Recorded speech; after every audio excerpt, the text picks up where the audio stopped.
Agora assustei-me. Ele faz o aviso de que estamos a ser gravados, é verdade. Pronto, sejam então bem-vindos aqui ao 31º Conversadamente. Muito bem-vindos. Ahm, eu tenho aqui a apresentação para partilhar convosco e dou o meu lugar de fala à Raquel e à Daniela. Força. Então, em primeiro lugar, boa tarde e um agradecimento aqui à Associação novamente, aqui representada pelo António, por este convite para dinamizarmos este tema que nos é tão querido. Obviamente não vamos falar aqui numa hora sobre nada de uma forma aprofundada. A nossa ideia é passar-vos aqui alguma informação sobre a afasia e algumas mensagens sobre a comunicação com pessoas com afasia.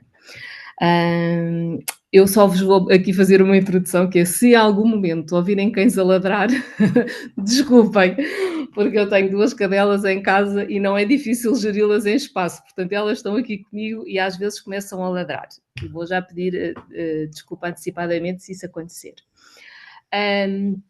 Antes de passar aqui à apresentação e começarmos a falar sobre a afasia, queria só deixar-vos aqui 2 ou 3 palavras sobre, então, a nossa associação, o CAPA. O CAPA é uma associação que foi criada agora em outubro do ano passado, em 2025. Estamos sediados em Manique, em Alcabidez, e estamos a funcionar de forma mais ativa desde o final de janeiro. Portanto, somos aqui ainda uns recém-nascidos bebês, mas obviamente aqui com uma missão clara.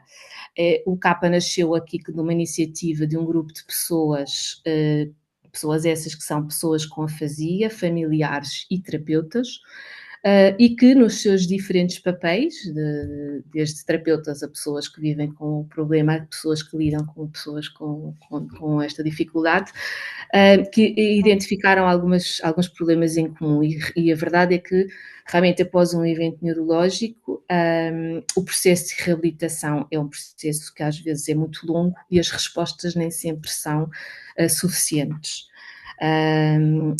Obviamente que o acompanhamento terapêutico especializado às vezes acontece num percurso que é exigente, que é prolongado no tempo.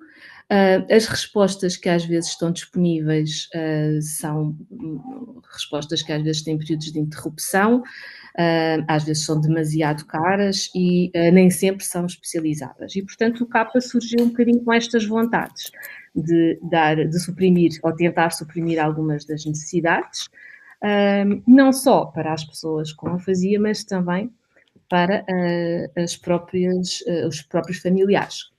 Muitas vezes também estão assim um pouco abandonados neste processo. Nós neste momento estamos a funcionar aqui com a terapia da fala individual e em grupo, com a fisioterapia, e temos aqui programado também a musicoterapia e depois temos aqui esta parceria com algumas instituições, numa delas é novamente aqui para as áreas da psicologia, da neuropsicologia e da assistência social. E ainda tentamos, obviamente, criar aqui atividades lúdicas e dinâmicas ao longo das semanas e ao longo do tempo que vamos funcionando, de forma a pensarmos que não é só a reabilitação pura da linguagem que está em causa, mas também às vezes dar um novo sentido e uma nova atividade a pessoas que passam por esta situação e às suas famílias. Portanto, queria só dar aqui esta introdução só para nos conhecerem. Depois aqui no final nós também partilhamos uns flyers e alguns documentos para que vocês possam de uma forma depois com mais calma aprofundar. E agora vou passar aqui a palavra à Daniela. E o António, entretanto, já passou, pode passar para o slide 3, acho. 3. Aqui eu percebi-me que o José. Obrigada. Apercebi-me que o José tinha perguntado de onde é que vinha este nome, Capa. Portanto, o Capa foi aqui um nome que nós escolhemos por. Pronto, as siglas são de Centro de Apoio à Pessoa com Afasia. E a ideia era um bocadinho, também gostámos desta sigla, porque parece que é no sentido um bocadinho de ser uma capa, porque as pessoas com afasia têm que ter aqui quase superpoderes para conseguir comunicar, e portanto capa também de luta, de heróis, de vitórias, não é? Que nós queremos que atinjam, e também uma capa para envolver todos aqueles que passam pela dificuldade e pelo desafio de lidar diariamente com uma afasia. Não só as pessoas com afasia, mas também os seus cuidadores. Pronto, aqui um bocadinho dizer o que é isto da afasia. As pessoas que se calhar lidam diariamente com isto, ou já há alguns anos com esta situação, saberão um bocadinho melhor o que é. Outras pessoas que não lidam diariamente, se calhar nunca ouviram falar, e a percepção que nós temos é que quando falamos a primeira vez com uma pessoa sobre o que é a afasia, este nome é bastante desconhecido, ainda é muito pouco falado. A afasia é uma perturbação adquirida da linguagem que resulta de uma lesão cerebral. Tendencialmente, esta lesão ocorre nas áreas que estão envolvidas no processamento da linguagem, que na maior parte das pessoas estão localizadas no hemisfério esquerdo do cérebro. Geralmente, a pessoa com afasia tem também associada, além da alteração da comunicação, que eu já vou explicar um bocadinho melhor, tem também associada uma hemiparésia direita, portanto, o lado direito do corpo, quer na face, quer no movimento do membro superior, do braço, da mão e da perna, também não tem um movimento, tem aqui também uma alteração. Portanto, geralmente associada a uma afasia, há também uma hemiparésia direita, portanto, uma alteração na mobilidade do lado direito do corpo. As afasias podem surgir por diferentes motivos, nomeada aquele que é o mais frequente é o acidente vascular cerebral, que é uma situação bastante comum em Portugal, é uma das grandes causas de incapacidade em Portugal, é o acidente vascular cerebral. Depois, outras situações, a afasia pode decorrer também de um traumatismo cranioencefálico, outra das situações também relativamente frequente, embora no traumatismo possa ter aqui umas características um bocadinho diferentes, pelo facto de o traumatismo ser uma lesão mais difusa, não numa área tão específica como o AVC. Depois, também pode ocorrer devido a um tumor cerebral, a uma infecção do sistema nervoso central ou outra doença até neurodegenerativa. Pronto. Aqui também, novamente, com características um bocadinho diferentes, que são aquilo que nós chamamos as afasias progressivas primárias. Pronto, não serão aqui esse tanto o foco da nossa abordagem de hoje, mas também podemos falar um bocadinho sobre elas. Então, o que é que acontece a uma pessoa com afasia? Muitas vezes a sensação que dá é que a pessoa de repente há um dia que se sente mal e parece que acorda noutro país. Imaginem que de repente a pessoa sente-se mal e acorda na China, em que consegue ver o que está a acontecer à sua volta, está consciente, tem os seus pensamentos, tem até a sua memória mantida, mas de repente parece que todas as pessoas à sua volta falam uma língua estranha. Portanto, há coisas que a pessoa até consegue compreender, mas há muita coisa que a pessoa não consegue. De repente parece que é uma língua nova. Enquanto antigamente conseguiam perceber o português perfeitamente, de repente têm esta dificuldade em compreender aquilo que os outros estão a dizer. E têm também dificuldade em expressar-se. Portanto, imaginando que eu chego à China e quero falar chinês, é muito complicado. Embora eu tenha os meus pensamentos, eu saiba o que quero dizer, de repente parece que caio num sítio e não sei como é que eu hei de comunicar. Até me esqueço que se calhar até posso utilizar o gesto, até me esqueço que se calhar até posso desenhar, que posso utilizar sons e, portanto, aquilo que acontece à pessoa com afasia é um bocadinho aquela sensação de que cai num sítio e de repente parece que não sabe comunicar. E, portanto, as alterações decorrentes da afasia são alterações que ocorrem ao nível da expressão oral. Portanto, a pessoa quer comunicar oralmente e não é capaz. Pode haver uma total ausência de produção oral, portanto, uma ausência de discurso. A pessoa pode só conseguir dizer uma palavra ou ali uma combinação de palavras, aquilo que nós chamamos um estereótipo. Portanto, patatá, patatá, patatá, sim, sim, sim, sim, sim, sim, sim, sim, e portanto a pessoa até dá diferentes entoações, mas não consegue dizer outras palavras, por muito que tente e se esforce, particularmente numa etapa inicial, tem muita dificuldade. Depois, e não tem uma dificuldade causada por uma alteração propriamente motora, não é por os lábios não mexerem bem, não é por a língua não mexer bem, não é por não terem voz, é porque a linguagem ficou afetada e, portanto, a pessoa deixa de ter capacidade para transmitir os seus pensamentos. Depois, com diferentes graus de gravidade, como vamos ver um bocadinho mais à frente, pode deixar também de compreender o que os outros dizem. Portanto, apercebe-se do que está a acontecer, mas quando há muita gente a falar, quando há muita informação a ser transmitida, a pessoa tem dificuldade em compreender, com diferentes graus de gravidade. Embora a família muitas vezes sinta que a pessoa até compreende tudo, porque às vezes no contexto do nosso dia-a-dia nós conseguimos antecipar quase todas as necessidades dos nossos familiares, dos nossos amigos, mas muitas vezes há aqui um compromisso ao nível da compreensão. E depois, uma vez que estamos a falar de uma alteração nas áreas que estão responsáveis pela linguagem, essas alterações vão se repercutir também na leitura e na escrita, porque também para ler nós precisamos dominar a linguagem e também para escrever a mesma coisa. E como tal, muitas vezes a pessoa pensa, então, mas se ele não consegue falar, consegue escrever. Não, a dificuldade que ocorreu ao nível da produção oral também muitas vezes ocorre ao nível da escrita. António, vou pedir aqui para avançar. Assim, traços gerais. Há diferentes tipos de afasia, assim, daqueles mais conhecidos são 8, mas não vou estar aqui a entrar assim com esse nível de detalhe. Vou-vos falar aqui de 4 tipos de afasia, que são assim mais comuns e mais falados, também para poderem distinguir um bocadinho que uma pessoa com afasia pode ter características muito diferentes. E dentro de cada afasia, cada pessoa é diferente. Pelas suas particularidades, pelos seus interesses, pela sua forma de comunicar, vamos aqui também encontrar diferenças.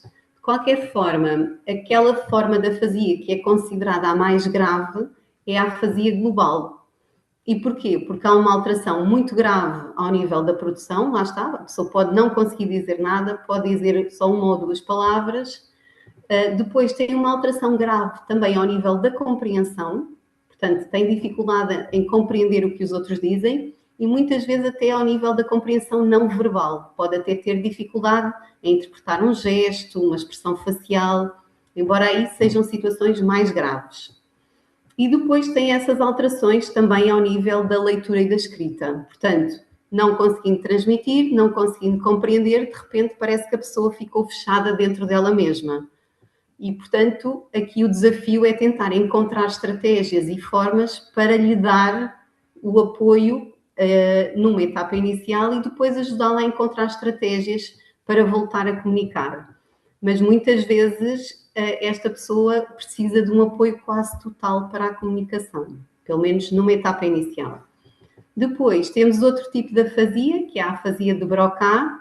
Isto tem a ver com as pessoas que estudaram estas temáticas e em que tem a ver aqui com uma lesão mais anterior no cérebro. Portanto, eu não referi, mas na afasia global, grande parte do hemisfério esquerdo ficou afetada. Portanto, temos uma lesão muito extensa. No caso da afasia de Broca, temos uma lesão menos extensa, mais anterior. Há quem chame uma afasia mais motora. E porquê? Porque a pessoa tem mais dificuldade em expressar-se. Essa é a sua grande dificuldade. O discurso tem uma alteração grave, mas a pessoa até tem uma compreensão bastante razoável. Portanto, consegue compreender o que os outros dizem, mas tem dificuldade em expressar-se. Às vezes até tem um discurso que nós chamamos um discurso telegráfico. Portanto, diz assim umas palavras-chave, eu, casa, comer, shopping, mas não consegue estruturar as frases para transmitir aquilo que pretende. E depois tem também aqui uma alteração importante ao nível da leitura e da escrita. Nestas situações é mesmo muito importante, depois a Raquel vai falar um bocadinho melhor mais à frente, mas dar tempo à pessoa, porque a pessoa sabe perfeitamente o que quer dizer, não está a conseguir chegar às palavras que pretende. Depois temos aqui a afasia de Wernicke, que é uma afasia assim um bocadinho diferente. Geralmente as pessoas até nem têm grandes dificuldades motoras, andam, falam imenso. Se nós estivermos a ver a pessoa de longe, até nos parece que está a conversar normalmente, que não tem nenhum tipo de dificuldade de comunicação, mas muitas vezes troca as palavras. E pode até ter um discurso que nós não conseguimos perceber nada do que a pessoa diz. está a transmitir, a pessoa está segura até daquilo que está a transmitir, fala, mas não consegue dizer as palavras que quer, ou podem surgir até palavras que não existem. Mas a pessoa, aparentemente, parece que está a ter aqui uma conversa. O que é que acontece? Nestas situações, as pessoas têm aquilo que também se chama, podem ter uma anosognosia, que é, não têm noção das suas dificuldades. E, portanto, tem aqui um compromisso grave da compreensão, o que lhes parece é que os outros não estão a perceber e que não conseguem perceber aquilo que eles dizem, porque eles estão a falar bem. Pronto, é aqui um caso um bocadinho diferente. Depois, a afasia anómica é supostamente aquela forma mais ligeira da afasia, em que a pessoa até pode ter um discurso relativamente fluente, mas que tem pausas. A pessoa tem aquela sensação de estar sempre a ter uma branca, que nos acontece a todos, às vezes até muitas vezes, particularmente à sexta-feira, pelo menos a mim, que estou a querer transmitir uma informação e a explicar uma coisa e de repente, então vamos lá, pois é, como é que aquele restaurante, e de repente falha-me o nome do restaurante. E isso é uma coisa que a pessoa com uma afasia anómica sente quase de forma permanente, de uma forma muito mais intensa. A pessoa consegue compreender o que os outros dizem, a leitura tem ali uma alteração ligeira, a escrita também, mas o discurso tem aqui estas paragens pela dificuldade em aceder aos nomes. Esta dificuldade em aceder aos nomes, que é um bocadinho a anomia, e daqui o nome da afasia anómica, atravessa um bocadinho todas as afasias. Todas as afasias, em todos os casos, há uma dificuldade em aceder aos nomes. Portanto, todas as pessoas com afasia têm uma dificuldade particular com os nomes. Podem ter outras dificuldades também de compreensão e outras situações mais graves, mas isto é aquela situação que caracteriza a afasia. António, vou pedir aqui para avançar. Então, aqui um bocadinho o trabalho do terapeuta da fala. O que é que o terapeuta da fala faz? Por um lado, numa etapa inicial, é importante fazer uma avaliação, porque, como referimos há pouco, por exemplo, no caso de uma afasia de Wernicke, a pessoa tem uma alteração grave ao nível da compreensão. Se eu não souber qual é o grau de gravidade desta alteração, a minha abordagem vai ser diferente.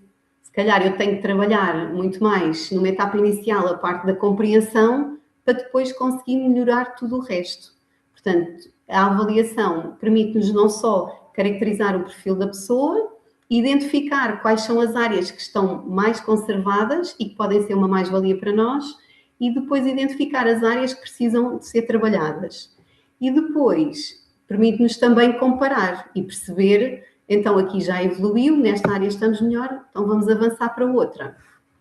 Depois, a intervenção é importante, um bocadinho como eu já referi, por exemplo, eu identificar as áreas que preciso trabalhar em primeiro lugar ou paralelamente, e depois, esta intervenção que deve ser feita do ponto de vista linguístico é importante, mas não é única nem suficiente. Nós temos que perceber até que ponto aquilo que estamos a trabalhar vai ter um impacto funcional. A prioridade é a funcionalidade.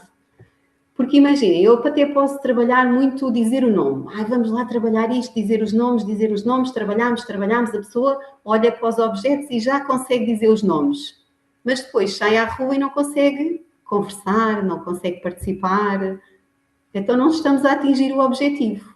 Portanto, nós temos que trabalhar não só as competências, mas também a funcionalidade, senão acaba por não ter impacto aquilo que nós fizemos.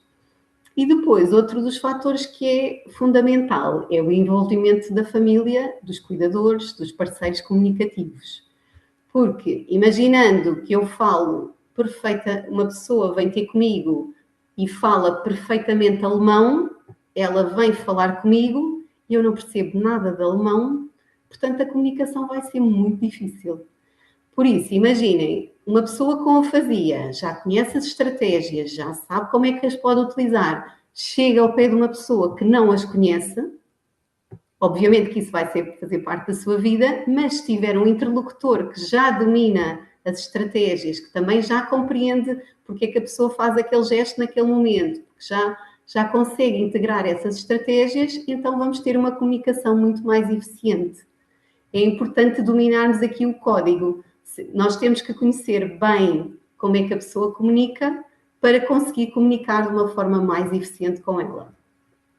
Depois, em algumas situações e em alguns momentos da intervenção, é também importante utilizar formas de comunicação, aqui estão alternativas, mas eu até gosto mais de lhe chamar aumentativas. Nós até dizemos que a comunicação deve ser sempre multimodal. E se repararem, eu não consigo parar aqui muito de mexer as mãos, de expressar qualquer coisa, e, portanto, o nosso dia-a-dia, a nossa comunicação não é unicamente oral. Nós usamos os gestos, usamos a expressão facial, hoje em dia utilizamos os telemóveis, os emojis, utilizamos uma série de ferramentas para maximizar a nossa comunicação. Então, a comunicação aumentativa é isto, é um bocadinho isto. Às vezes, comunicação aumentativa é um papel e um lápis, que às vezes, quando eu estou a transmitir alguma informação, se eu fizer um desenho, se eu fizer um esquema, se eu escrever uma palavra-chave, já estou a facilitar a comunicação.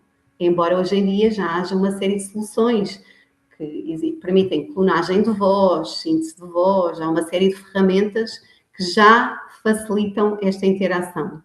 Mas eu ainda assim considero que as ferramentas são úteis, mas é importante conseguirmos usar ao máximo todas as que dispomos.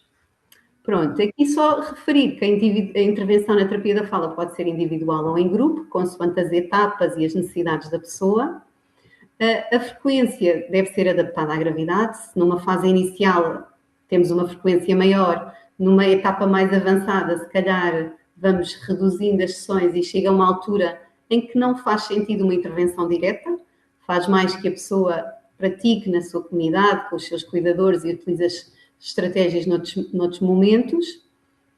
Os objetivos devem ser definidos com a pessoa. Lá está, isto é fundamental. Eu posso achar fantástico que a pessoa diga aquela palavra bem quando vai ao café, mas se ela não gosta de ir ao café, não estou a atingir o meu objetivo. Portanto, há pessoas que podem querer conseguir comunicar bem com o filho, com o irmão, com o tio, com o vizinho, e, portanto, nós temos que direcionar sempre a intervenção para aquilo que é importante para a pessoa. Envolver a família, como já referi, e depois a intervenção precoce, já vos vou falar aqui um bocadinho mais à frente, também é importante, e dizer que também a evolução pode ocorrer durante muito tempo. Conversar é uma terapia, e penso que eu e a Raquel partilhamos aqui um bocadinho este mote, que é, eu costumo dizer, quanto mais a pessoa conversa, melhor conversa. Mesmo que saia tudo mal as primeiras vezes que tenta, mesmo que só diga disparates e a pessoa tenha que se rir em conjunto, mas se nós pensarmos que conversar é uma terapia, isso é uma mais-valia para os terapeutas da fala, porque nós podemos estar a trabalhar e estamos só a conversar. E, portanto, isto é aqui uma grande vantagem. Vou só pedir para avançar. Muito bem. Então, aqui em relação às etapas da recuperação, e há uma das perguntas dos cuidadores, dos familiares, é sempre, então e quanto tempo é que isto vai demorar? Então e a terapia vai ser necessária durante quanto tempo? Então, e qual é que vai ser a evolução? Isso são aquelas perguntas de $1 milhão, por assim dizer, ou de euros. Porque nós, na verdade, também não sabemos, muitas vezes. Depende muito da extensão da lesão. Se tivermos uma lesão muito grande, obviamente, se calhar vai precisar aqui de um investimento muito grande durante muito tempo. Há fatores como a escolaridade que têm influência também, portanto, vão-nos permitir trabalhar. Se uma pessoa não tem escolaridade, se é analfabeta, a intervenção é um bocadinho diferente da que é, porque o tipo de estímulos que podemos apresentar são diferentes. Ainda assim, é sempre possível adaptar a intervenção. A idade é aqui um fator um bocadinho difícil, porque muitas vezes nós pensamos, então a pessoa jovem vai evoluir muito melhor e, portanto, tem aqui muito potencial, é um fator de muito bom prognóstico. É verdade. Mas depois, se nós pensarmos uma pessoa com uma idade mais avançada, que já teve o seu percurso de vida, que já está reformada, essa pessoa, se calhar, mesmo que não tenha uma evolução tão significativa, a evolução que terá pode ser a suficiente para as suas interações. Portanto, eu nunca gosto de considerar a idade como um fator de bom ou mau prognóstico. É um fator a ter em consideração. E depois o contexto. Quanto maior o número de parceiros, quanto maior o apoio que a pessoa tem, obviamente que a evolução também é mais favorável. Numa etapa inicial, na fase aguda, é importante, por um lado, explicar à pessoa o que é que está a acontecer, embora às vezes a pessoa ainda também não tenha a capacidade para integrar bem, e iniciar precocemente a intervenção. Isto porque passamos um bocadinho aqui para a fase da recuperação espontânea. Os primeiros 6 meses, em teoria, isto é sempre um valor médio, são aqueles em que ocorre uma recuperação espontânea. O cérebro teve uma lesão, aquela área ficou lesada, ficou destruída e, portanto, o cérebro, como é fantástico, tem a capacidade de se reorganizar. E, portanto, aquela função que era exercida por aquela área do cérebro passa a ser compensada pelas áreas que estão ali à volta. E, portanto, o cérebro vai fazer aqui uma reorganização para conseguir funcionar o melhor possível, utilizando as áreas que estão ali à volta. E então, o que é que acontece?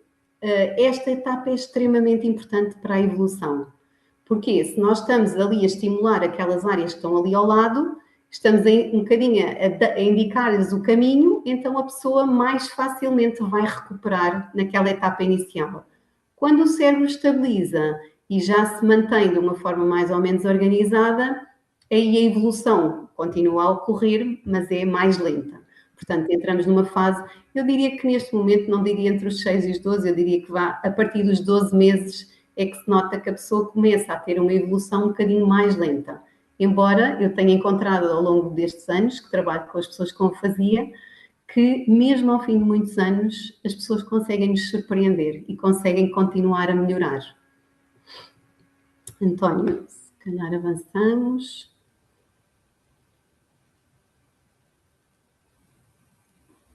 Isto aqui, falar sem ter feedback das outras pessoas é estranho. Vou passar agora então aqui a palavra à Raquel. Então, aqui eu acho que uma das coisas importantes é nós estamos muito centrados e a falar do que é a afasia e do que é que são as características da pessoa com afasia, mas quando nós falamos aqui na comunicação, saímos também desta pessoa com afasia para todas as pessoas que são membros de uma comunicação, não é? Estão no processo de comunicação e, portanto, os desafios não são só para a pessoa que tem afasia, mas também são para todos aqueles que lidam com ela e que têm que comunicar com ela. E, portanto, esses desafios também merecem ser reconhecidos e nomeados. Do lado da pessoa com afasia, como a Daniela já disse, nós temos aqui uma pessoa que parece que se torna estrangeira na sua própria língua, não é? Está aqui numa constante procura de palavras e de formas de expressar aquilo que pensa, aquilo que sente, aquilo que quer, e obviamente que temos aqui uma comunicação que não acontece com a naturalidade que acontecia e que acontece aqui com todos nós, não é? Quando não temos nenhuma dificuldade, e isso leva a vários sentimentos. O sentimento, obviamente, de uma grande frustração, às vezes até as capacidades de comunicação mascaram muitas vezes as competências cognitivas que as pessoas mantêm, leva ao evitamento de situações sociais, porque é difícil conversar, é difícil manter um tema de conversa ou expressar alguma coisa que se está a pensar.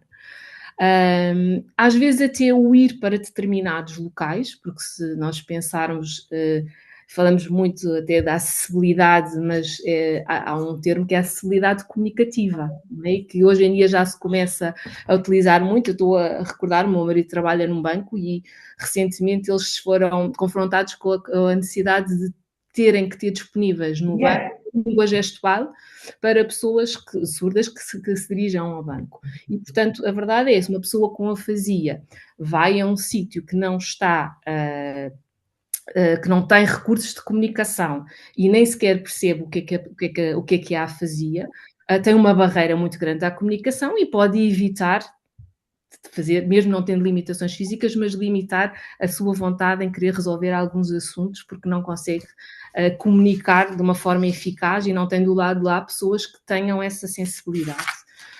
E, portanto, muitas vezes cria sentimentos desta tristeza, desta angústia, desta frustração e, obviamente, há muitas vezes depender de outras pessoas para que possa fazer algumas atividades do seu dia-a-dia.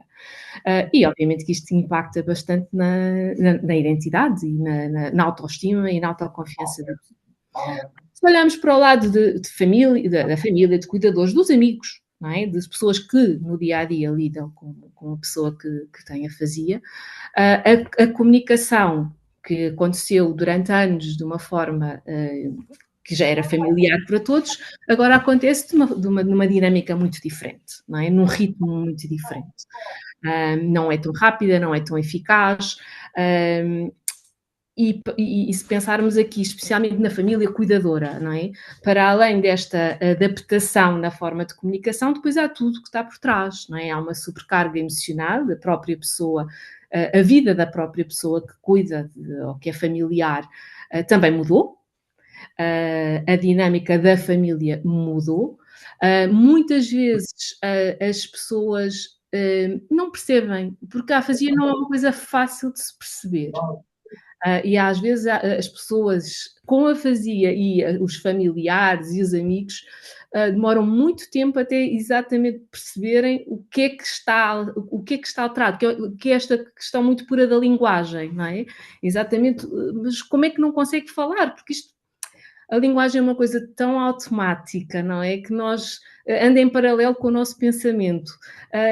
Não sermos capazes de expressar é uma coisa difícil às vezes de entender, e isto é um processo em que a família muitas vezes tem que dar passos curtos e ir percebendo exatamente o que é. Depois, obviamente que, e isto se calhar para muitas pessoas que estão aqui, é a dificuldade às vezes em encontrar apoio, não é? O apoio, a informação, a formação, e que este seja consistente ao longo do tempo, que não tenha interrupções. E a família, obviamente, há um impacto grande na rotina da família. E há papéis que mudam, há dinâmicas que mudam, financeiramente aquela família passa por outras, pode passar por outras dificuldades, obviamente que no meio disto tudo também há uma relação, não é, do familiar com a pessoa com afasia, que tem anos e que se quer manter, e as pessoas continuam a gostar e querem ajudar, e às vezes vêm-se aqui com muita dificuldade em saber exatamente como é que eu posso cuidar e ajudar, mas ao mesmo tempo também ser cuidada e ajudada. E, portanto, os sentimentos, alguns deles são partilhados, não só pela pessoa com afasia, mas também pelos familiares e pelos cuidadores. Eu ia pedir aqui ao António para passar. Então, isto, obviamente, como a Daniela disse, a avaliação e a intervenção na área da terapia da fala, também porque somos terapeutas da fala e gostamos muito da área, mas obviamente que é importante exatamente porque há vários tipos de afasia, há vários graus de afasia e gravidade da afasia, e depois há as características da pessoa, da família, dos amigos. Há toda uma dinâmica que tem que ser, que tem que estar na equação de quando nós pensamos exatamente que estratégias e como é que vamos ajudar na parte da comunicação. Portanto, aquilo que nós vos trazemos aqui é assim uma espécie algumas ideias gerais que até não funcionam só para as questões da afasia, mas que são para várias questões da comunicação, mas que é sempre importante voltar a insistir. Mesmo sabendo, às vezes esquecemos-nos. E eu dividi aqui só para facilitar, e a Daniela também referiu isso, há muitas vezes em que a família acha que a pessoa compreende tudo. Mas, e voltando aqui também novamente à Daniela, quando ela falou de ir viver para a China, eu não preciso, para pensar na afasia, não preciso de ser tão dramático. Eu posso pensar que eu não sou fluente em francês e posso ir ali para a França. E, portanto, eu consigo dizer algumas coisas, eu consigo compreender algumas coisas, mas não domino a língua para chegar a um café e dizer exatamente o que é que eu quero, mesmo sabendo o que é que eu quero. E, portanto, estas limitações da compreensão, às vezes podem, porque temos a ajuda do contexto, nós achamos que a pessoa com afasia compreende tudo, mas pode não compreender tudo. E às vezes há detalhes que não são importantes na conversa, outras vezes esses detalhes fazem a diferença. E, portanto, é sempre importante garantirmos que temos um comportamento mesmo adequado para ajudar a pessoa a compreender, não só expressar, já lá vamos, mas aqui estamos mesmo a falar a compreender aquilo que lhe está a ser dito. E o primeiro tem a ver com o ambiente, não é? Um ambiente calmo, em que não haja aqui competição de estímulos. Se eu estiver a falar e ainda tiver uma televisão e tiver mais pessoas a conversarem atrás, estamos a ter vários estímulos que a pessoa tem que processar. Portanto, tentar criar um ambiente calmo, com ruídos, sem ruídos que não são necessários, termos a nossa postura também adequada, olhar nos olhos, não é? Se a pessoa estiver sentada, sentar-nos a cara, não é? O nosso contacto ocular, as nossas expressões faciais, para além dos gestos, não é? Como vocês veem, a gente gesticula aqui muito. Os gestos são auxiliares à compreensão, ajudam, e podemos até... não é exagerar nos gestos, mas pensarmos que o gesto é um recurso de comunicação e que pode facilitar. Tentámos ter frases curtas, poucas ideias de cada vez, sem informação que não é relevante. Não queremos infantilizar, nem queremos deixar a mensagem por metade, queremos apenas que a mensagem seja mais acessível. Não é? E é sempre colocar nesta posição. Se eu estiver a falar com alguém que não fala português, eu também não tento ser assim tão exagerada e detalhada naquilo que estou a falar. Então é essa a posição que eu tenho que ter, não é? Alguém que se calhar tem uma dificuldade em me compreender, então eu tenho que falar o que tenho que falar, a mensagem, da forma mais clara e acessível. O falar pausado, desculpem lá que eu vou ter aqui um ataque de cães, esperem. Os meus cães, se eles começarem a ladrar, eu peço-vos já desculpa. O falar pausado, não é preciso fazer muitas pausas, mas é falar de uma forma a que nós saibamos que a outra pessoa pode ter dificuldades em processar e, portanto, pode precisar de mais tempo. E o tempo hoje em dia é uma coisa... O tempo é precioso aqui, quer na compreensão como na expressão, e é uma coisa muito importante. A utilização dos gestos, como já disse que não. Uma coisa importante que é, por esta percepção que às vezes os familiares, os amigos têm de que ele compreende tudo, é nós garantirmos que sim. Ir fazendo perguntas, ir afunilando e dizendo, olha, estava a falar sobre ter ido a Cascais. E irmos garantindo que a pessoa está realmente a acompanhar a mensagem toda. O recurso a palavras, à escrita, aos desenhos, a imagens, a calendários, todos os recursos são bons recursos para a comunicação. Não é só a fala nesta forma que é comunicação, pelo contrário, não é? Temos muitas formas de comunicar e, por exemplo, se nós pensarmos em escrever palavras-chave, quando eu falo, após eu falar, aquilo que eu disse já não está disponível. A escrita permanece no tempo, a pessoa pode, se precisar, pode ler, pode demorar o tempo que precisa para descodificar. Portanto, acabam por ser aqui todos os recursos visuais, escrita, imagens, calendários, o uso do telemóvel, são tudo bons recursos para ajudar na compreensão. Agora vou pedir ao António para passar para a expressão.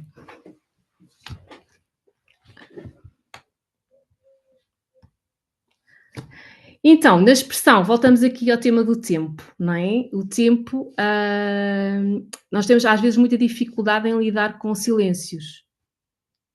É normal, tendemos a preencher, às vezes até com aqueles cursos, não é? Temos assim muita dificuldade, mas o silêncio tem que fazer parte da comunicação e tem que ser normalizado, faz parte. Às vezes é preciso mesmo dar tempo e então para algumas pessoas com afasia o tempo é fundamental. Não vamos interromper, deixar a pessoa, que a comunicação e o processo comunicativo aconteça ao ritmo da pessoa. Às vezes acontece quando a pessoa com afasia está a tentar dizer alguma coisa, expressar alguma coisa, e existem momentos frustrantes na comunicação, muitos momentos frustrantes, e às vezes conseguimos ultrapassar e às vezes não conseguimos. E as pessoas com afasia, como qualquer um de nós, também são afetados quando estão cansados, quando estão ansiosos, quando estão mais nervosos, e há momentos em que, se for muito difícil a comunicação, é bom fazer uma pausa, registar o que já se conseguiu, e às vezes até escrever: olha, eu já percebi que estavas a falar sobre ir a um restaurante, já percebi que estavas a falar sobre o que querias beber, não consegui perceber mais. Estamos aqui há muito tempo, está a ser difícil, já voltamos e não está esquecido. Portanto, garantir que não vamos ali perpetuar uma situação que não está a acontecer, mas que não estamos a esquecer que aquela mensagem era importante e que aquela comunicação pode voltar a ser tentada mais tarde. Todas as tentativas são para valorizar, todos os recursos são válidos, comunicar é o mais importante, e comunicar é muito mais do que falar. E isso temos as ferramentas de apoio, às vezes com a ajuda dos terapeutas da fala, que criam cadernos de comunicação, imagens já para as pessoas relacionadas com a rotina e o dia-a-dia das pessoas, mas tudo é válido para a comunicação. A nossa atitude é fundamental, e acho que é uma das coisas que pode fazer a diferença. A comunicação só acontece, não é? Porque há pelo menos duas pessoas que querem transmitir informação, não é? Emissor, mensagem, receptor, aquelas coisas que nós aprendemos. Se nós enquanto pessoas que estão a comunicar com alguém com afasia, nós estamos, como se costuma dizer, a faca e o queijo na mão, não é? Nós mantemos intactas todas as nossas capacidades. Portanto, se nós não estivermos disponíveis a adaptar a forma de comunicar, nós estamos a impossibilitar a outra pessoa de o fazer. E, portanto, aqui é muito importante para quem é parceiro de comunicação perceber que tem uma responsabilidade, e a responsabilidade é aceitar tudo na comunicação, partilhar a responsabilidade e ajudar naquilo que conseguir. Há uma coisa que chateia imenso as pessoas e que é muito típico também às vezes dos familiares, especialmente ali no início ou ali nos primeiros meses após a lesão e em que a pessoa fica com afasia, que é não conseguem compreender o que a pessoa com afasia disse e fingem que percebem. Pronto, e fingem. E isso chateia imenso as pessoas, porque a honestidade também é importante, não é? E às vezes a comunicação não acontece e isso é extremamente frustrante, mas tem que se lidar com isso, não é? Portanto, reconhecer que não compreendemos, que não percebemos, também nos torna responsáveis por esta comunicação, não é? Olha, está tudo bem. Não é uma atitude que quem está a comunicar quer receber, não é? Se eu estou a transmitir qualquer coisa e do outro lado não há pelo menos um esforço em tentar perceber, e se não percebeu, em me dizer, em ser honesto. E outra coisa que às vezes também acontece muito é esta comunicação tem muitos momentos de frustração e em que não tem sucesso, não é? E às vezes, e isto às vezes até contra nós, terapeutas da fala, eu falo, às vezes queremos que quando as pessoas, andamos ali a tentar que as pessoas digam exatamente tudo bem, ou especialmente aquelas pessoas com afasia que até têm uma boa expressão, e queremos que as pessoas digam a palavra correta. Eu acho que o importante, acima de tudo, é quando a comunicação acontece, quando há sucesso, é ficar-se feliz por isso, não é? No sentido de, há tantos momentos em que ela não vai acontecer, em que vão criar estes momentos de frustração e de ansiedade e de insucesso, que é exatamente o contrário. Quando ela acontece, não tem que ser perfeita. A comunicação não tem que ser, as palavras não têm que ser bem ditas, as palavras não têm que ser corresponder exatamente àquilo que se quer. Quando se percebe a mensagem, tem que se experimentar este sucesso. E, portanto, o que importa é que a mensagem passe e que as pessoas, no fundo, consigam esta comunicação.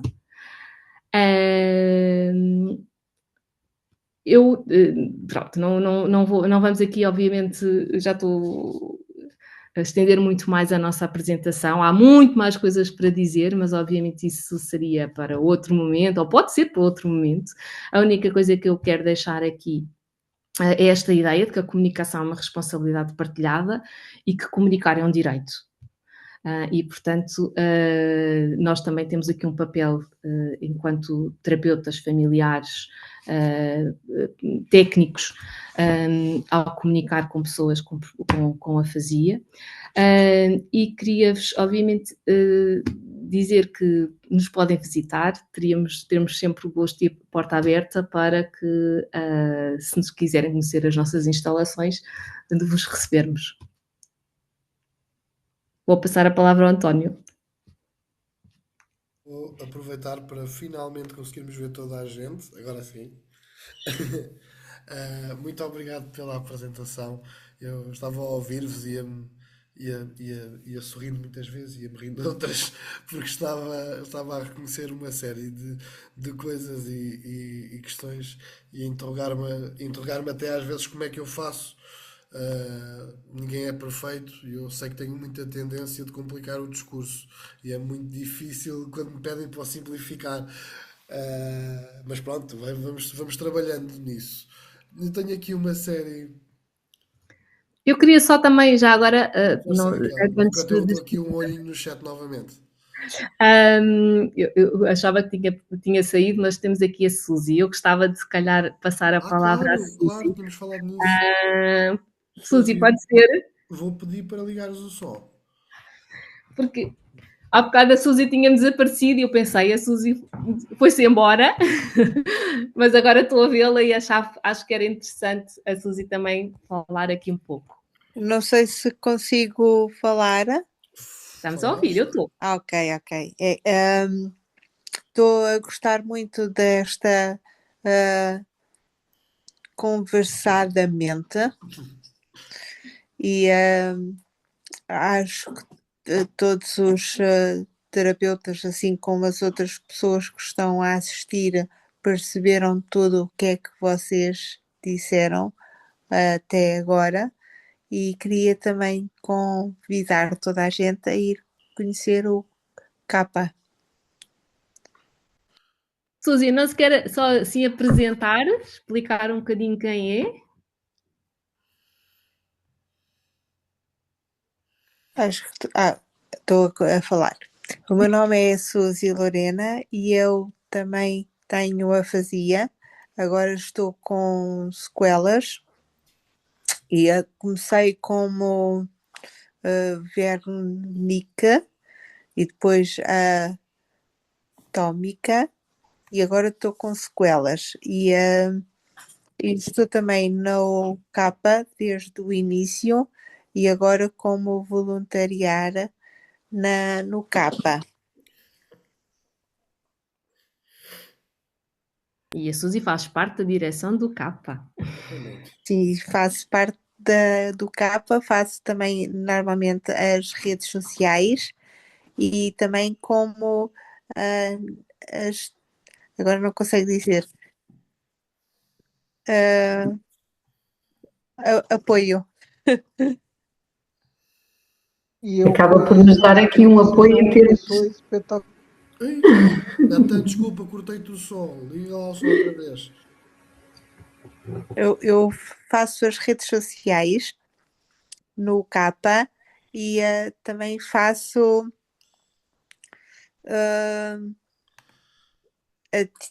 não é atividade, é eu faço apoio. Eu agora não me lembro da palavra. É administrativo, Suzy, eu queria dizer. Exatamente. E eu conheço a Suzy, é espetacular. Essa mulher fala muito. Falo agora, lembras-te? Lembra de mim, Suzy? Lembro, claro, claro. O meu Natan. Saudade de você, viu? É mesmo, porque Ô, Natan, eu e o Natan estamos em Alcoitão, na fisioterapia.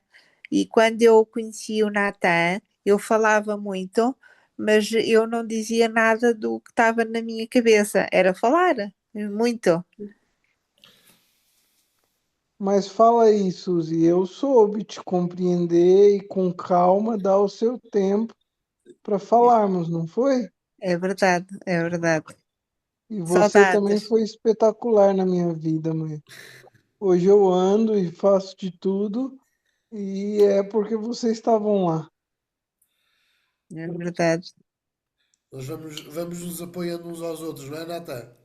É isso aí, claro. Ótimo. Obrigado, Suzy.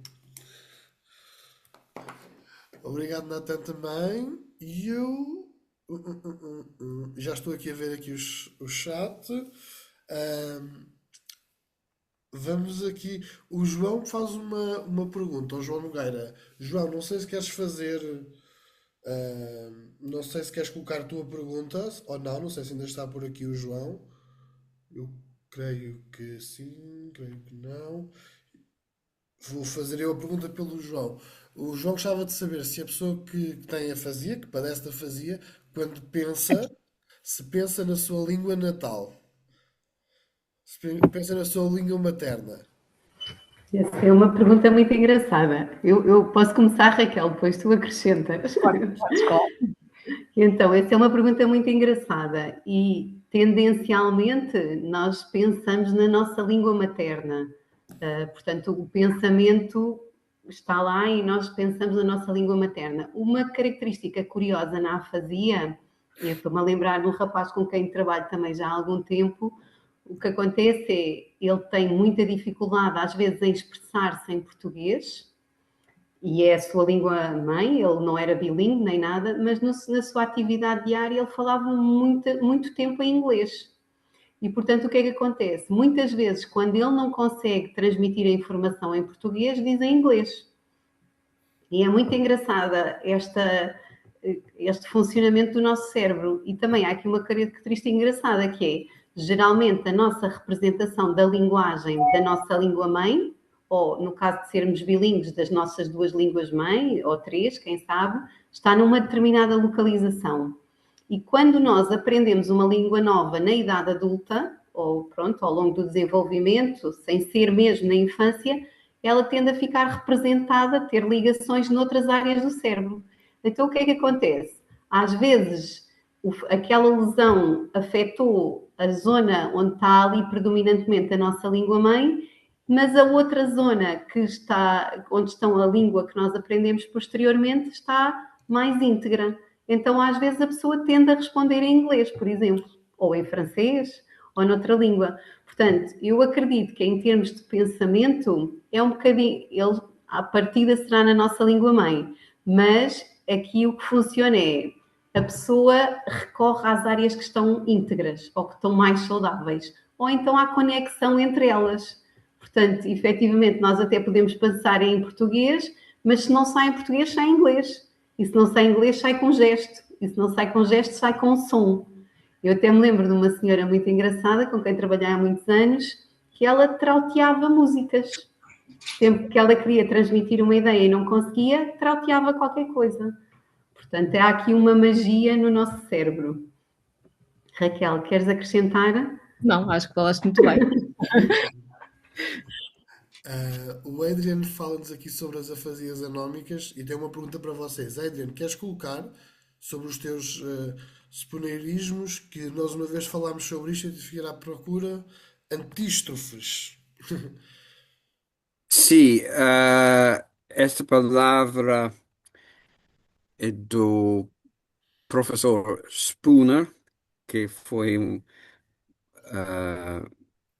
professor do século XIX na New College, na Universidade de Oxford, que ah, tinha a tendência de ah, trocar palavras no início de uma palavra, de letras dentro de uma palavra no outro. E às vezes esta faz as pessoas rir. Por exemplo, ela diz uma vez, a toast to our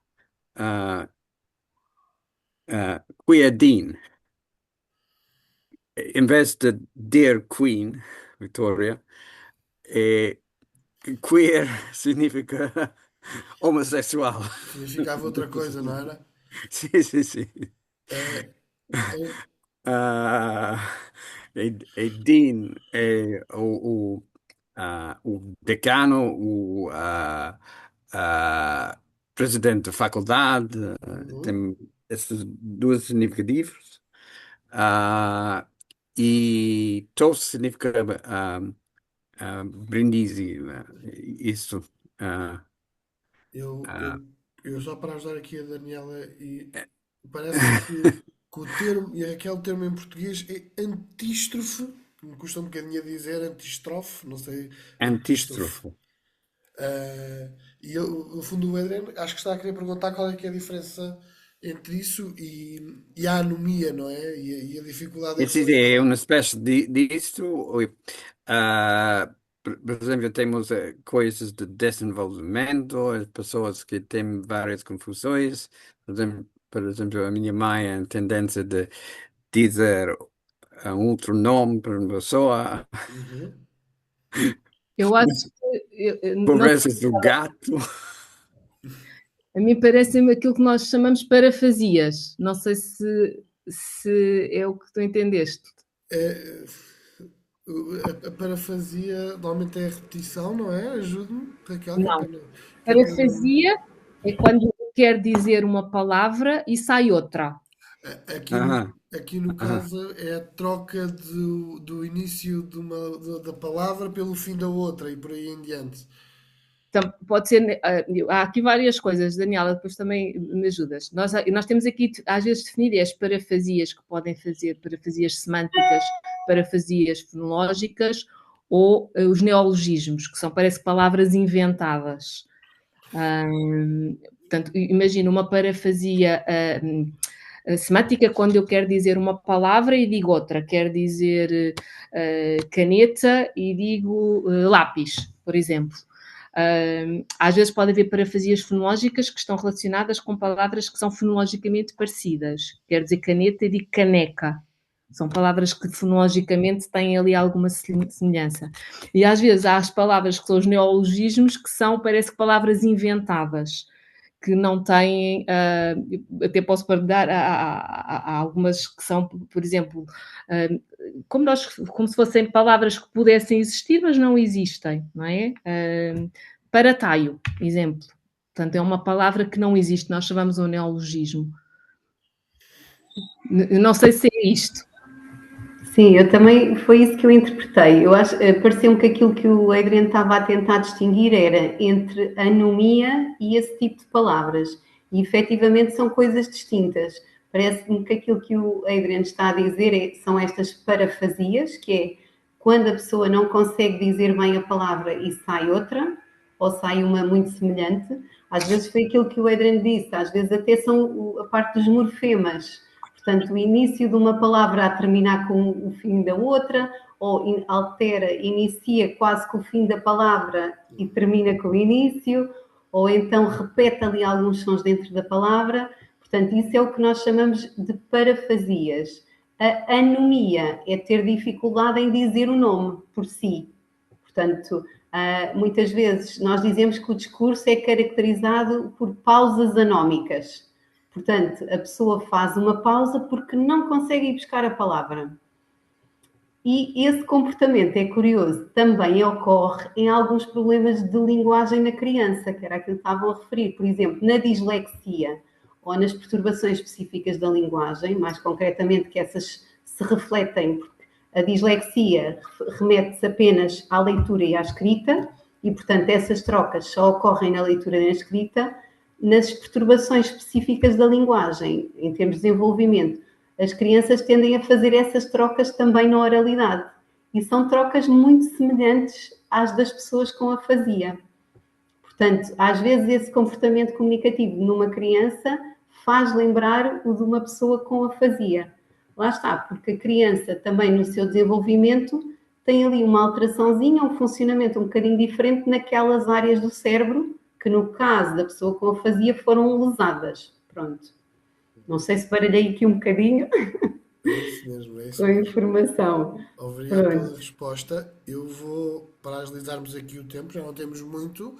Uhum. Também o Edian perguntou se a leitura fácil e os desenhos, ou os desenhos para ajudar para ajudar a leitura, e que substituem às vezes a escrita palavra por palavra.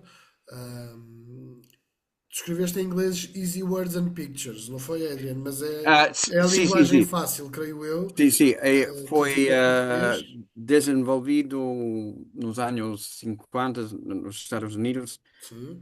ah, Pode ser utilizado como uma para estratégia, não é, pessoas Adrian? com dificuldades ou diferentes de aprendizagem. Uhum. Ah, e pois, Se desde isto pode ser utilizado como 15 estratégia, era essa anos, a tua questão? foi exportado, por exemplo, na Turquia por uma pessoa de etnia turca, Uhum. do Eu Reino lembro-me que nós Unido, aqui, como quando falámos de. apoiando esta exportação nesta língua. Eu não sei se existe em outras línguas. Existe em português. Eu lembro-me quando falámos sobre comunicação aqui no Conversadamente, ou mais, aliás, comunicação, falamos muitas vezes, mas mais especificamente sobre comunicação, que uma das coisas que falámos é deste leitura fácil. Daniela, Raquel, vocês querem acrescentar alguma coisa sobre este? Aquilo que me pareceu foi que estaria também a falar de algum tipo de sistema aumentativo de comunicação. Será isso, Adrian? Portanto, utilizamos um Ah, símbolo. essa é mais uma coisa de base, porque são as palavras mais simples. É, ajuda todas as pessoas, mas sobretudo, Exatamente.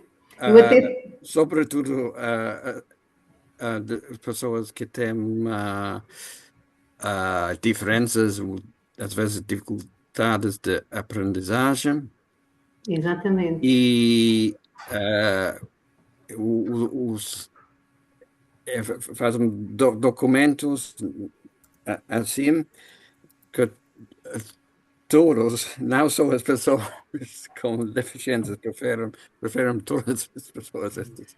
Eu até tenho Mas, ideia, se eu ah, estou a compreender bem, há muitas e, vezes, diga, Adrian. sim, sim, e elas chamam outra linguagem para dizer normal, jargon, que significa Uhum. palavra de jargon, é uma O coisa jargão. complicado, e às vezes tem definições dessas palavras de modo mais ah, simples, e mesmo existe, por exemplo, para contabilistic, ah, as contas, contabilistic, ah, v- ah, Então, modos para apresentar isto para as contas que essa sociedade tem de decidir como ah,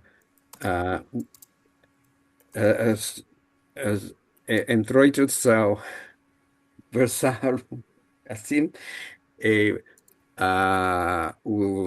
como se diz, éxitos para versar assim pérdidas, tudo isso.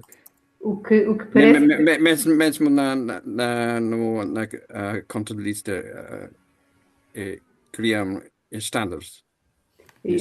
Pelo que percebi, está a dizer que criam versões acessíveis para qualquer Sim, sim, sim, sim, pessoa, sim, não é? sim, sim, mesmo para, por exemplo, para IRS e para Na área da contas, contabilidade.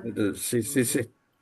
Sim, é que nós temos um bocadinho também aquilo que nós, quando criamos documentos, o objetivo para as pessoas com afasia é criar documentos aphasia friendly. pronto, só a terminologia em inglês, mas acessíveis para a pessoa com afasia. E fazemos um bocadinho isso. Criamos documentos não só com frases, mas com símbolos, muitas imagens e de fácil leitura. E, portanto, um bocadinho aquilo que a Raquel estava a dizer, a questão da acessibilidade comunicativa, as próprias empresas avançam um bocadinho nesse sentido, que é simplificar os conteúdos com frases simples e muito fundamentadas com imagem. Eu lembro-me que já, por exemplo, há muitos anos que isso era feito no Brasil, porque eles tinham uma população com uma baixa escolaridade e muitas pessoas até analfabetas adultas, e então tudo o que era criado em termos de recursos digitais na internet até era criado de uma forma muito simples e muito acessível, que pudesse ser utilizado por qualquer pessoa, independentemente do seu grau de escolaridade, independentemente das suas dificuldades do ponto de vista da comunicação ou do acesso. Portanto, parece-me que é isso que está a querer dizer. Portanto, a criação de documentos amigos da pessoa com afasia, neste caso, mas que também acessíveis para qualquer outra pessoa. Eu acho que isso é sempre uma prioridade para nós e, sem dúvida, é um facilitador. Eu concordo consigo. Se nós tivermos documentos muito fáceis de ler, isso também se aplica muito em Portugal com as pessoas que vêm de outros países. Portanto, é um facilitador. Se num hospital houver uma sinalética ou noutras instituições públicas fácil de descodificar, é fácil para qualquer cidadão. Para um cidadão português, para um cidadão com afasia, para um cidadão de outro país. Estrangeiro também. Exatamente. Sim. Portanto, sim, eu acho que isso é extremamente importante. Raquel. Eu lembro-me, queria só acrescentar, por causa disso, na altura do Covid, que houve, era essencialmente nos Estados Unidos, associações que criaram tabelas temáticas relacionadas com o Covid, exatamente por isso, não é? Com símbolos do uso da máscara, da limpeza das mãos, portanto, exatamente porque era um tema novo, não é? Um conjunto de princípios novos relacionados com comportamentos que tínhamos que tomar e que foram adaptados depois exatamente para terem suporte de imagem e poderem ser explicados às pessoas exatamente quais eram os novos comportamentos que tinham que tomar nesta situação da pandemia. Pronto, porque depois isto pode ser feito individualmente, não é? Por cada pessoa, mas claramente que se nós tivermos nos vários espaços esta necessidade ou esta sensibilidade e necessidade de termos formas de comunicar com imagens, com gestos, ter o papel e um lápis quando estamos a comunicar, quer dizer, isto potencia imenso toda a comunicação. Nem mais. E eu tinha uma lesão só um mês da vida e não falo por nada até 2 anos. Depois temos uma au pair grega. Ela depois inicia a falar comigo em grego, que é uma língua estrangeira, e eu consigo responderlo. Em 24 anos depois, trabalhava na Grécia e eles dizem que não tinha um acento estrangeiro. Era como se fosse uma língua materna, não é? Esta é coisa muito interessante. Olha, deixa-me só colocar uma Porque é última uma outra questão. parte do cérebro que aprende idiomas estrangeiros do que aquela materno. Deixa-me passar aqui a última questão para terminarmos, já nos alongámos um bocadinho. Filipe, queres colocar aqui a tua questão em viva voz, mais fácil? Força. Conseguem-me ouvir bem? Boa tarde. Impecável, Filipe. Muito bem. Ótimo. Da outra vez não se conseguia. Então, boa tarde. Não tinha dito ainda. A minha questão é porque eu estou a fazer uma dissertação de mestrado. Devia concluir, eu disse 6 meses, mas não, são 12. São 12 meses. E vou no 30º mês fazer essa dissertação. E o que é que acontece? É que eu tenho muita dificuldade em escrever. Porque escrevo muito, mas depois não tenho um fio condutor. e depois as coisas não se percebem muito bem. E então, para fazer uma frasezinha de três linhas ou 4, eu preciso escrever tudo à mão, com muitos símbolos, com muitas corzinhas, com muitas chavetas, que é para conseguir interligar as ideias. E esta demora frustra-me um bocadinho a fazer as coisas.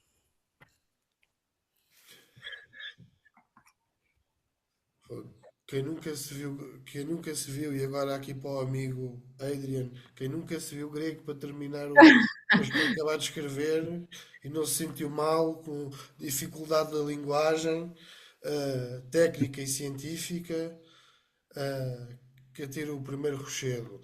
Mas agora deixo para a Raquel e para a Daniela. Mas, Filipe, é uma dificuldade. O que é que aconteceu? Explique-me só um bocadinho melhor. A nível de quê? A nível da escrita? Sim. É uma dificuldade recente? É uma coisa que... Sim, é uma dificuldade recente. É. E que É surge muito recente. E que surge? E que surge porque quero escrever as coisas e não consigo. O fato é esse.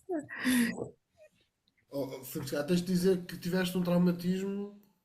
Sim. Tive um traumatismo crânioencefálico já há 7 anos, não, há mais de 7 anos, já vai a fazer 9. E tive. Aparece daí, não é? Sim. E quando recuperei, a fala não apareceu logo, apareceu muito depois. E desde então tenho vindo a fazer progressozinhos pequenininhos. E pronto, agora estou metido nesta.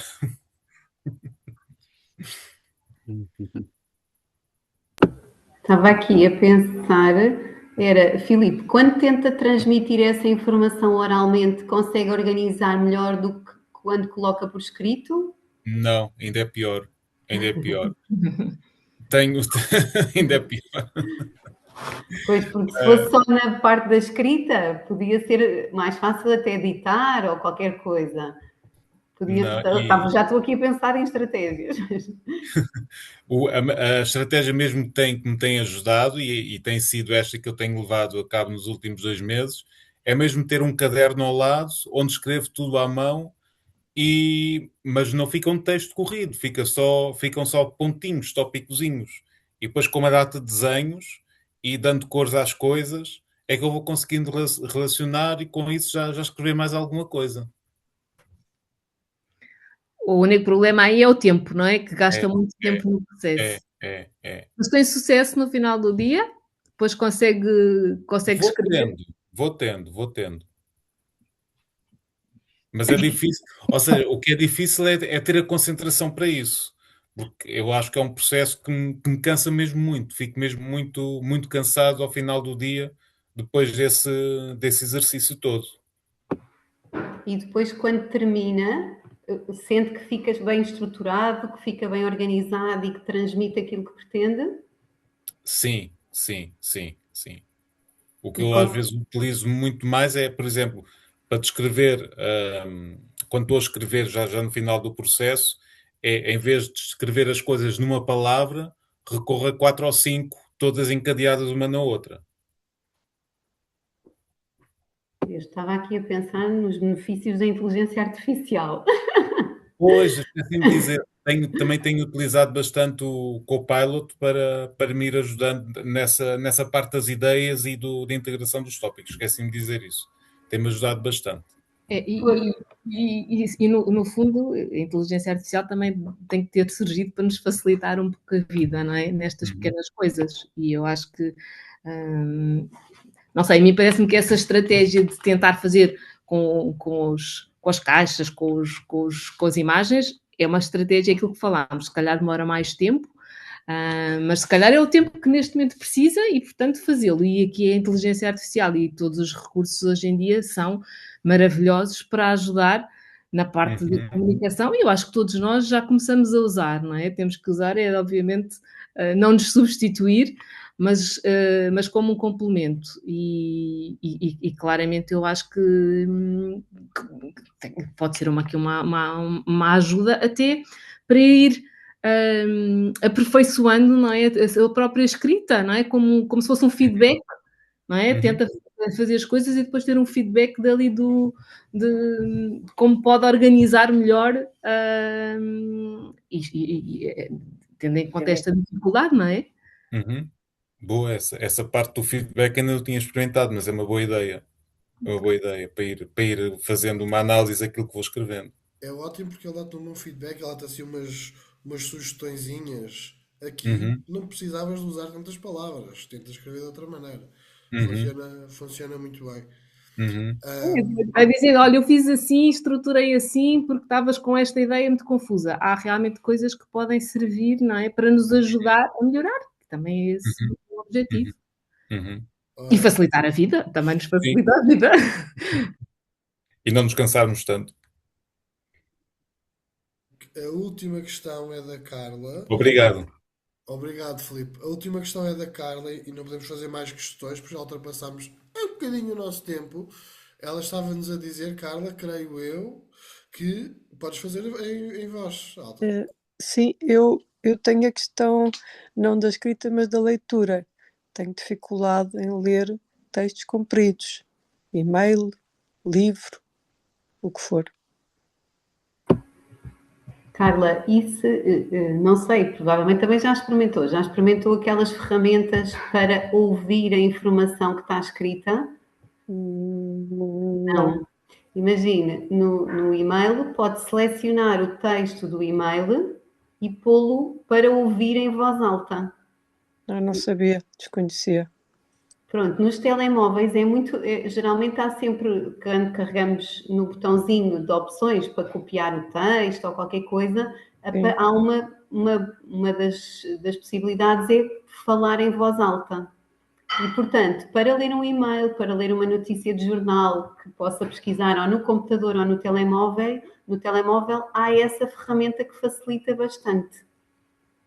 Depois podemos tentar falar, ou até com a ajuda do António, tentarmos Sim, sim. aqui. Eu depois tento encontrar um vídeo que seja um tutorial de como fazer isso, ou explico mesmo à Carla como fazer Eu depois não numa tinha, reunião obrigada, consigo. não tive nem AVC, nem TEC, nem TAC. Tenho cavernomas e fui operada à cabeça e ainda tenho cavernomas, apesar de ter sido operada. Carla, é outro tipo de dano cerebral. Vai É ser verdade. coisa, não é? Sim, já lá vai 6 anos e meio. Isto nunca passou.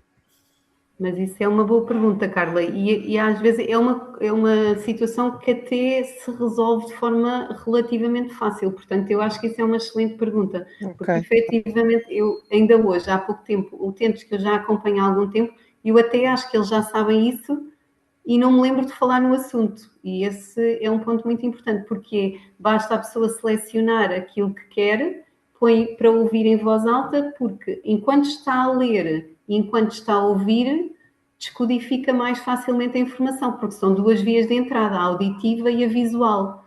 Portanto, isso pode ser uma boa estratégia para si. Às vezes nos livros é mais difícil, porque são muito extensos, agora já existem vários audiolivros, não é? E, portanto, também podemos ouvir. Às vezes pode ser um bocadinho mais cansativo e mais difícil de reter a informação toda. Mas pronto, também pode ir ouvindo por etapas.